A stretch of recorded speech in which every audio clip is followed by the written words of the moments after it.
Times നൗവിലും India മുന്നിൽ നിൽക്കുന്നു. 135 മുതൽ 180 വരെ. അതെ, 135 മുതൽ 150. 4 എക്സിറ്റ് പോൾ ഫലങ്ങളും നിതീഷ് കുമാറിനും BJP-ക്കും. ഇന്ത്യ മുന്നണി 88 മുതൽ 103 വരെ. മഹാഗഠബന്ധൻ 88 മുതൽ 103 വരെ. NDA 135 മുതൽ 150 വരെ. എന്താണ് സുജയെ സംഭവിക്കുന്നത്? 4 എക്സിറ്റ് പോളിലും സംഭവിക്കുന്നത് എന്താ? സംഭവിക്കുന്നതെല്ലാം നല്ലതിന്.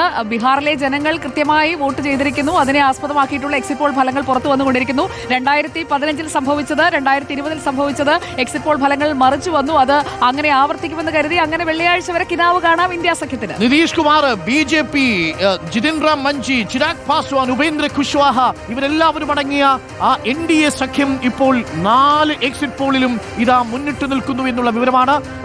ഏറെക്കുറെ ഒരുപക്ഷെ ഇന്ത്യൻ രാഷ്ട്രീയത്തിൽ അടുത്ത കാലത്ത് കണ്ട ഏറ്റവും വലിയ പൊളിറ്റിക്കൽ കിങ് മേക്കറായി മാറുകയാണ് നിതീഷ് കുമാർ. കഴിഞ്ഞ തവണ RJD നേടിയ സീറ്റുകൾ അത് നിലനിർത്താൻ അവർക്ക് കഴിയുമോ എന്നതൊരു പ്രധാനപ്പെട്ട ക്വസ്റ്റ്യൻ ആണ്. കാരണം ഏറ്റവും വലിയ ഒറ്റകക്ഷി RJD ആയിരുന്നു, ഭരണം കിട്ടിയില്ലെങ്കിലും. നോക്കൂ, ഈ കണക്കുകളിൽ യഥാർത്ഥത്തിൽ വിള്ളൽ ഉണ്ടാവുന്നത് 110 സീറ്റുകളാണ് കഴിഞ്ഞ തവണ മഹാഗഠബന്ധൻ നേടിയത്.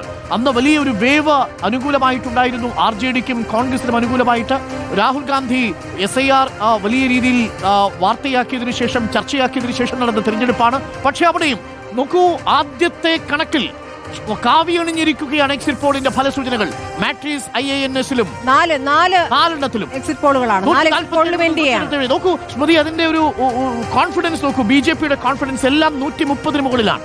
കേവല ഭൂരിപക്ഷത്തിലേക്കൊന്നും വന്നിട്ടില്ല, 125 പോലും വന്നിട്ടില്ല. കഴിഞ്ഞ തവണ 125 ആയിരുന്നു നിതീഷ് കുമാർ BJP സഖ്യത്തിന് കിട്ടിയത്. അതിൽ BJP 74 സീറ്റുകളായിരുന്നു നിലമെച്ചപ്പെടുത്തി. അതെ, ഇന്ത്യയെ നിലമെച്ചപ്പെടുത്തിയിരിക്കുന്നു എന്നുള്ളതാണ്. ഇതിനെ മെച്ചപ്പെടുത്താനുള്ള കാരണങ്ങളാണ് പരിശോധിക്കുന്നത്. ഈ പറയുന്ന വാഗ്ദാനങ്ങളിൽ 10,000 രൂപ 10,000 രൂപ സ്ത്രീകളുടെ അക്കൗണ്ടിലേക്ക് തെരഞ്ഞെടുപ്പ് പ്രഖ്യാപിക്കും മുമ്പ് തന്നെ എത്തിക്കഴിഞ്ഞു. ഇതാണ് ഏറ്റവും പ്രധാനപ്പെട്ട കാര്യം. 1,25,00,000 സ്ത്രീകളാണ് മുഖ്യമന്ത്രി മഹിളാ റോസ്ഗാർ യോജന എന്ന പേരിൽ നിതീഷ് കുമാർ ഏർപ്പെടുത്തിയ ഈ 10,000 രൂപ ഏറ്റുവാങ്ങിയിരിക്കുന്നത്.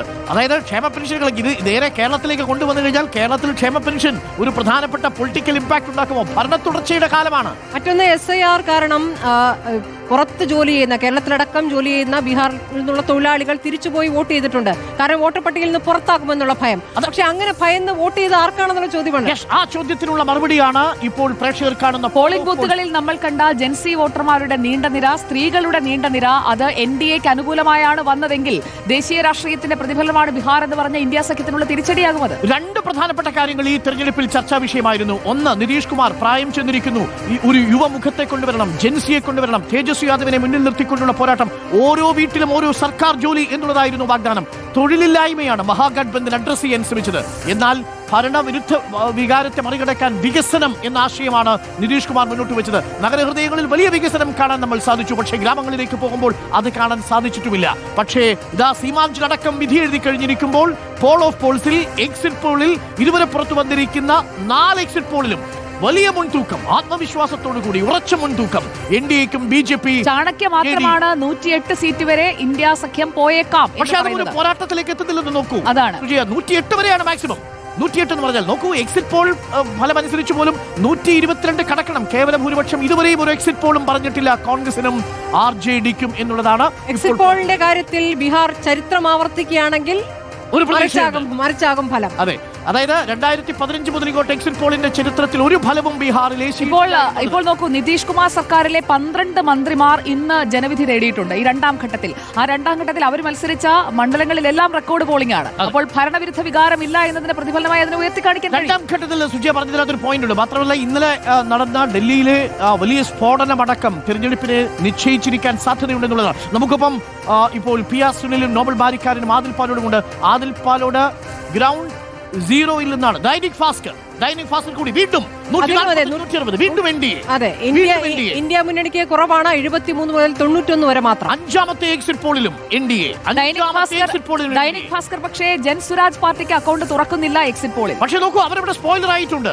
ജൻ സുരാജ് പാർട്ടി സ്പോയിലർ ആയിട്ടുണ്ട്. 40 മുസ്ലിം കാൻഡിഡേറ്റ്സിനാണ് ജൻ സുരാജ് പാർട്ടി. അപ്പോൾ ജൻ സുരാജിന്റെ ദൗത്യം കട്ടിംഗ് വോട്ട്സ് ആയിരുന്നു. 2 പേർ ഈ തെരഞ്ഞെടുപ്പിൽ സ്പോയിലേഴ്സ് ആണ്. ഒന്ന് അസദുൽ ഒവൈസി, സീമാഞ്ചലിൽ 5 സീറ്റുകൾ കഴിഞ്ഞ തവണ പിടിച്ചതാണ് AAMM. ഇപ്പോൾ 2ാമത്തെ സ്പോയിലർ വരുന്നു, പ്രശാന്ത് കിഷോർ, ജൻ സ്വരാജ് പാർട്ടി.